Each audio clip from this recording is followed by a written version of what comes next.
Crude oil is one of the world's most precious commodities in the world. Its price changes may affect the economic ecosystem at every level, from family budgets to corporate earnings to the nation's GDP. The yearly average crude oil prices fluctuate systematically around a long-term average price. Crude oil is the base for many products. These include transportation fuels such as jet fuel, gasoline, and diesel fuel.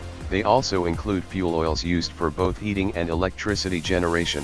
Crude oil also creates petroleum products. Petroleum byproducts make tar, asphalt, paraffin wax, and lubricating oils. It is also used in chemicals, such as fertilizer, perfume, insecticides, soap, and vitamin capsules. Oil is the base for plastics used in everything from heart valves to plastic bags. Crude oil prices change quickly in response to news cycles, policy changes, and fluctuations in the world's markets. Since 2014, oil prices have experienced a downward journey, falling from highs of around $115 per barrel. In February and March of 2020, crude prices accelerated their decline in reaction to the coronavirus pandemic and an expected sharp drop in demand for oil. In addition, major oil producers failed to come to an agreement on production cuts, exacerbating the problem. Oil prices affect 95% of transportation. It creates higher food prices. It also impacts 45% of industrial products and around 20% of residential use.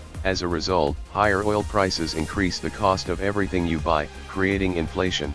The Organization of Petroleum Exporting Countries, OPEC, is an organization of 13 oil-producing countries. OPEC has 13 active members. Saudi Arabia is by far the largest producer, contributing almost one-third of total OPEC oil production.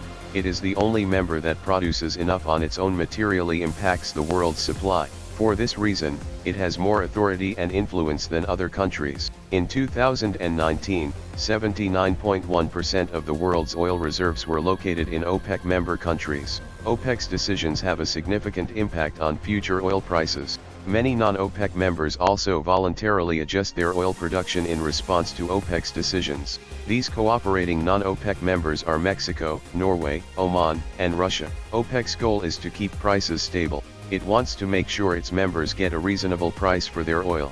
Since oil is a somewhat uniform commodity, most consumers base their buying decisions on nothing other than price. What's the right price?